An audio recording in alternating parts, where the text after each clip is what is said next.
야외 활동이 많아지는 계절입니다. 날씨가 더워지면 사람보다 활발히 움직이는 것들이 있죠. 바로 파리와 모기 등 해충들입니다. 이런 해충이 늘어나는 것은 기온이 올라가고 습도가 높아지면서 해충들이 서식하기 좋은 환경이 만들어지기 때문인데요. 이 가운데 진드기는 눈에 잘 보이진 않지만 바이러스를 옮겨서 천식과 알레르기 등 인체에 해로운 질병을 유발합니다. 특히 이 야생 진드기로 불리는 작은 소 참 진드기는 면역력이 약한 노약자들에게 치명적입니다.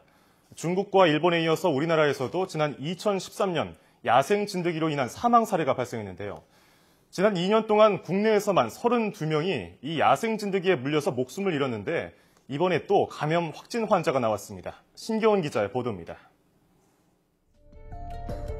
지난 23일 충남에 사는 70대 여성이 중증 열성 혈소판 증후군 SFTS에 감염된 것으로 확인됐습니다. 이 여성은 밭일을 하다 야생 진드기에 물린 것으로 조사됐습니다. SFTS는 야생 진드기의 일종인 작은 소 참 진드기가 옮기는 바이러스성 질환입니다. 지난 2013년 처음 발견돼 법정 감염병으로 지정됐습니다. 작은 소 참 진드기는 풀잎 위에 있다 지나가는 동물이나 사람의 따뜻한 피냄새를 맡고 달라붙습니다. 이렇게 3일에서 일주일 정도 흡혈한 뒤 떨어져 나가 다른 대상을 찾습니다. 이 같은 과정을 통해 바이러스를 사람에게 옮기는 겁니다.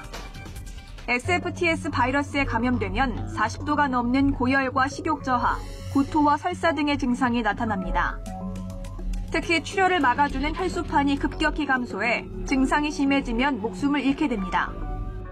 고열을 동반하면서 소화기 증상이 주로 많이 나타나는데요. 복통이나 설사나 이런 증상들을 동반하다가 그 이후에 혈소판이 감소하면서 출혈을 유발하게 되고 그로 인해서 간 기능이나 콩팥 기능에 문제가 생기면서 사망할 수도 있는 질병입니다.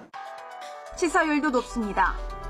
발병 첫 해인 2013년에는 47%, 지난해에는 27%의 높은 사망률을 기록했습니다. 특히 면역력이 약한 노약자나 어린이에게는 더 치명적입니다.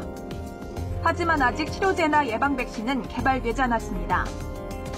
그런데 지난 2월에는 야생 진드기에 물린 환자를 치료하던 의료진이 감염되는 2차 감염 사례까지 확인돼 시민들의 불안감이 커지고 있습니다. YTN 사이언스 신경은입니다.